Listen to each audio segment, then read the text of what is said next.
Este programa é livre para todos os públicos.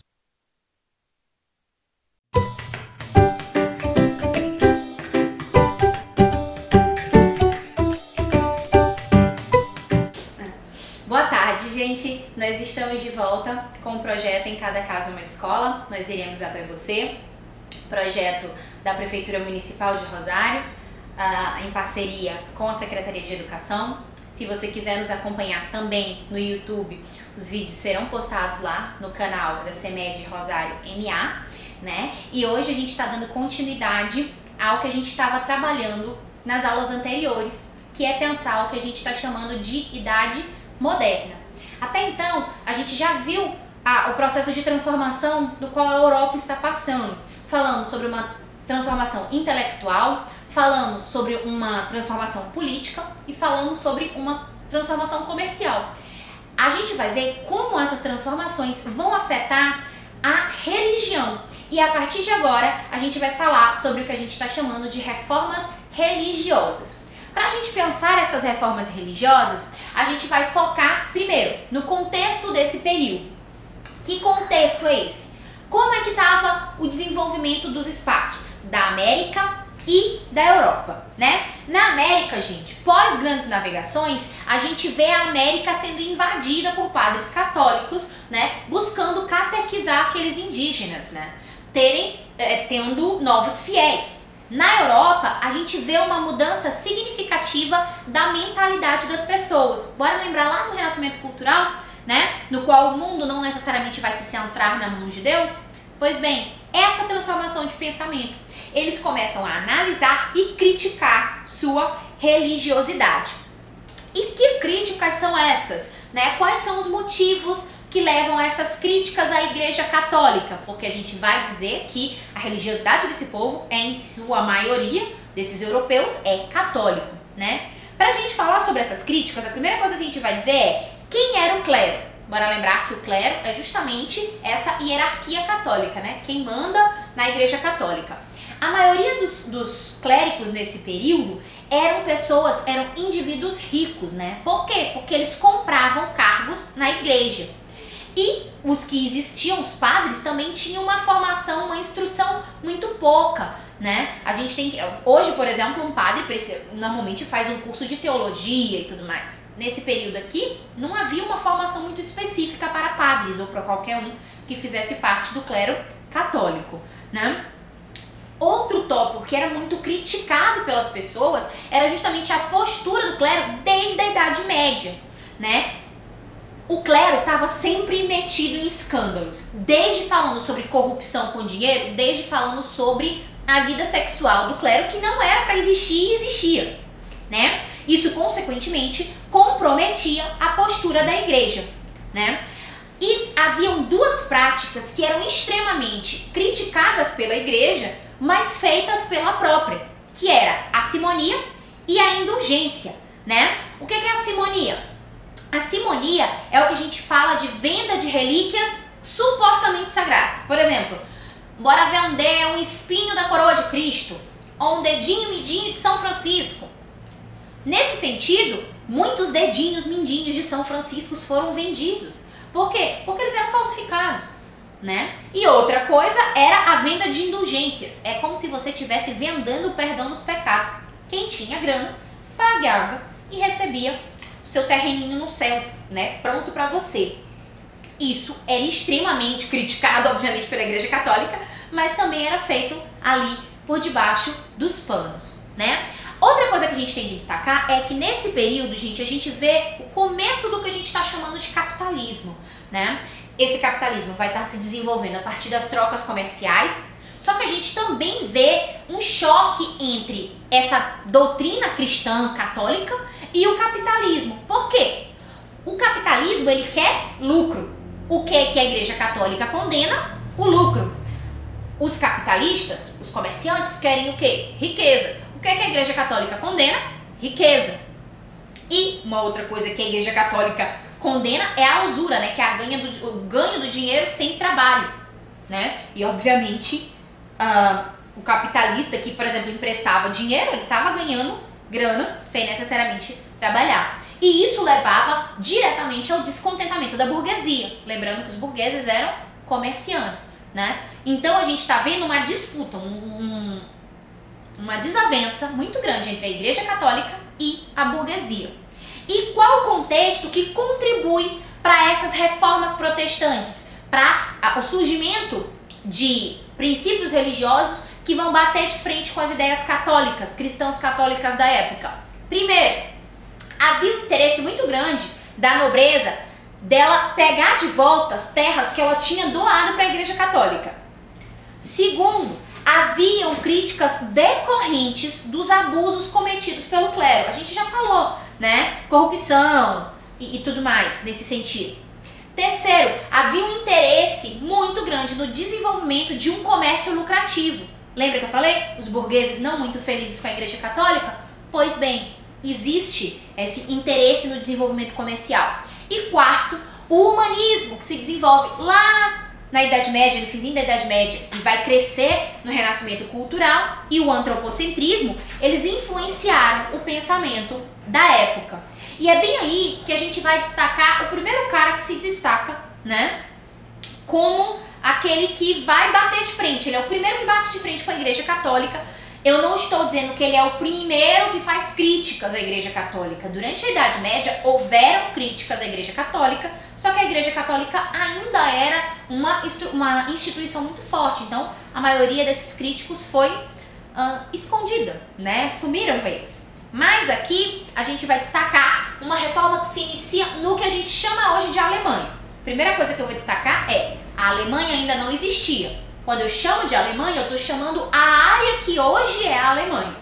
E esse homenzinho aí, de chapéu que vocês estão olhando, é Martinho Lutero. Martinho Lutero, ele viveu de 1483 a 1546, né? Ele inicia esse processo de contestação contra as práticas da igreja. Ele era contra a venda de indulgências, sendo que a venda de indulgências, ela começa a ser feita, lembrando, venda de indulgências é a venda do perdão, né, para a construção da Basílica de São Pedro, né, que é a sede do Vaticano hoje em dia, né? Inicia-se essa venda de indulgências para isso, só que obviamente o Lutero era contra isso. Em 1517, o ano que ele escreve as 95 teses, essas 95 teses, gente, são críticas e ataques diretos à Igreja Católica. Ele vai e prega na porta da Catedral de Wittenberg. Wittenberg é uma cidade que fica hoje no que é a Alemanha, né? E ele era professor em uma universidade da cidade de Wittenberg, né? Ele prega isso na porta. Professor, ele queria arranjar confusão? Um pouco. Ele não queria criar uma nova religião. Ele queria propor a reforma da Igreja Católica. Só que, obviamente, isso não acontece. Ele é excomungado pelo Papa da época, que é o Leão X, né? Professor, o que é excomungado? Excomungado quer dizer que ele foi expulso da Igreja Católica, né? Ele é excomungado da igreja, só que ele conta com a proteção da nobreza. Lembra que eu disse que a nobreza tinha interesse em retomar algumas terras da Igreja Católica? Pois bem, ele conta com proteção de parte da nobreza, principalmente a nobreza que habitava o que hoje é a Holanda, né? Que na época eram os Países Baixos, né? Eles estavam interessados em acabar ou pelo menos diminuir com o poder da igreja, então eles apoiam Martinho Lutero. E é nesse período que ele traduz a Bíblia. A Bíblia até então estava em latim, né, em grego. E ele traduz para o alemão. Por quê, professora? Porque, gente, não era todo mundo que sabia falar latim, pessoal. Então, quer dizer que nem todo mundo podia ler a Bíblia? Nem todo mundo podia ler a Bíblia. Tinha um controle muito grande dos textos bíblicos pela igreja. Porque não era só ler, era interpretar. E você deveria seguir a interpretação da igreja, no caso se você fosse católico, né? Aqui nesse princípio, ele traduz para o alemão, justo com o intuito de ampliar o número de leitores. Agora bora entender que, apesar de Lutero ser o primeiro, ele não foi o único, né? As novas crenças religiosas surgidas na Europa no século XVI, elas romperam com essa unidade cristã católica, o que fez surgir doutrinas protestantes. Hoje, o que a gente chama de igrejas evangélicas são justamente derivadas das igrejas protestantes, porque protestavam contra o catolicismo, né? E a gente vai destacar 3 delas, que é o luteranismo, que vem de Lutero, o calvinismo, de João Calvino, e o anglicanismo, de Henrique VIII. né? O luteranismo, a primeira coisa que Lutero faz dentro das suas doutrinas é ele nega a autoridade do Papa e de toda a estrutura de poder da Igreja Católica. A Igreja, ele fala, deveria se subordinar ao Estado. Ela não deveria ter poder sobre o Estado, né? Ele também usava o alemão nos cultos, ou pelo menos uma língua da época, né, que é similar ao alemão, né? Ele traduz a Bíblia para o alemão, que já falamos, e ele fala sobre essa liberdade de interpretação da Bíblia. Qualquer um poderia ler e tirar suas próprias conclusões dos textos canônicos, né? A segunda que a gente vai falar é o calvinismo. O luteranismo ele se expande e chega até a Suíça. Lá o luteranismo começa a ser pregado por João Calvino, a partir de 1519. A doutrina que ele pregava é uma doutrina que ele próprio pensou, né, que é a doutrina da predestinação absoluta, baseada no trabalho árduo e na prosperidade econômica. Como assim? Predestinação absoluta quer dizer que você já nasce predestinado ao céu ou ao inferno. Ou você é divino, você já está salvo, ou você é danado e já está para o inferno. Então, assim, o que prova se você está determinado para o céu é se você é uma pessoa engajada, trabalha e prospera economicamente. Aquilo é prova de que você foi escolhido por Deus para ir para os céus, né? Ele também, na religião que ele funda, né, ele fundamenta dizendo que cada um tem que interpretar a Bíblia, né? Ele critica o culto de imagens. Ele mantém 2 sacramentos, o batismo e a Eucaristia. Bora lembrar mais pra frente que o catolicismo tem 7, né? O calvinismo ele se expande tanto que em diferentes países existem diferentes nomes, né? Nos Países Baixos, na Dinamarca e na Escócia, os calvinistas são chamados de presbiterianos. Na França eles são chamados de huguenotes e na Inglaterra eles são chamados de puritanos, né? E um terceiro viés que a gente vai falar é o anglicanismo. O anglicanismo, ele, além de um princípio religioso, ele também tem fatores políticos influenciando ele, né? Henrique VIII, até então, ele era casado com uma mulher chamada Catarina de Aragão. Só que Catarina de Aragão não dava um descendente homem para ele. E ele queria acabar com esse casamento justamente por isso, né? Além disso, ele também queria propriedades, né, terras pertencentes à Igreja Católica, né? Ele queria pegar para o Estado.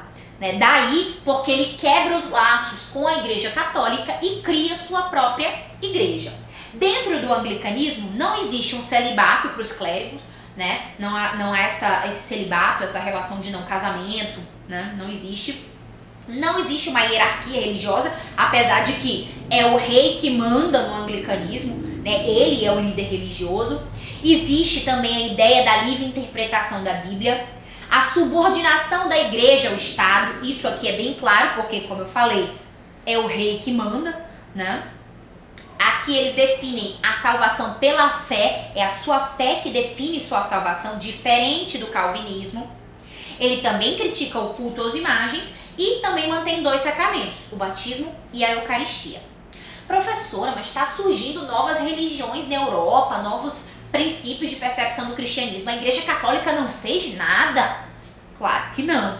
É bem aí que a gente destaca o que a gente vai chamar de contra-reforma ou reforma católica, né? Foi um movimento de reação da Igreja Católica no século XVI que objetivava conter as ideias reformistas e se reorganizar, no caso, reorganizar a Igreja. O que a contra-reforma fez? Entre as ações tomadas pela Igreja Católica nesse período estavam o Concílio de Trento. O que é o Concílio de Trento? É uma reuniãozinha que dura entre 1543 a 1563. Professora, é muito tempo, né? Não, para uma reunião. Pois bem, porque ela não é uma reunião contínua, né? Ela foi feita em diferentes momentos durante esses anos, né? Nesse concílio ocorreram as reafirmações dos dogmas católicos e o aumento da rigidez dessa religião. A gente vai destacar só alguns tópicos. Primeiro, culto aos santos e a veneração das imagens. Daí que você entra hoje numa igreja católica e você ainda olha a imagem de santos, né? O catolicismo, ele se utiliza dos santos como uma imagem didática, né? Você aprende, o catolicismo ele se desenvolveu como religião num período onde a maior parte da população não sabia ler. Então, ter imagens para ensinar aquela história facilitava. Eles também reafirmam o celibato do clero. Eles reafirmam que a salvação não é nem predestinação, nem só pela fé. Eles dizem que a salvação vem da fé e das boas ações. Eles mantêm todos os sacramentos que eles já tinham. O batismo, a confirmação, que é a crisma, a eucaristia, a reconciliação, que é a penitência, a unção dos enfermos, a ordem, que é para quem vira padre, né? E o matrimônio. Eles também reafirmam a crença na transubstanciação. Professora, que de acha transubstanciação? É aquela crença de quando o católico está lá na fila, tomando a hóstia e o vinho, aquilo ali não é hóstia e vinho, aquilo ali é o corpo e o sangue de Cristo, né? É essa crença.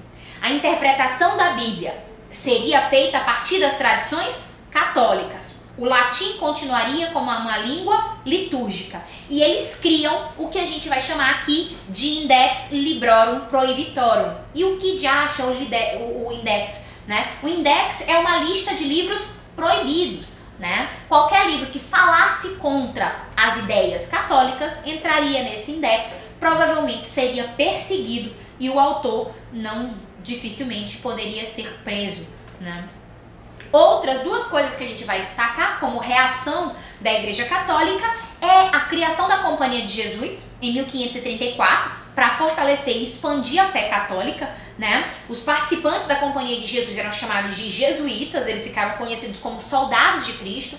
Professora, quer dizer que eles iam para a guerra? Não, eles eram chamados de soldados de Cristo porque eles eram peregrinos, né? Eles catequizavam as pessoas, só que eles não ficavam num lugar só. Eles circulavam pela Europa e levavam essa catequização.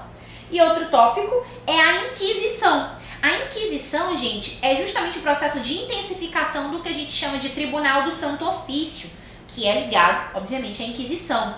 O que é isso? É perseguir os hereges, é perseguir os pecadores e punir. E essa punição é feita através do ato da fé, que é a punição pública. Infelizmente, gente, a punição pública também é a relação da fogueira, da perseguição às mulheres que eram chamadas de bruxas, que eram queimadas em fogueiras públicas ou aprisionadas e torturadas, né? As punições por ato de fé é justamente essa punição pública.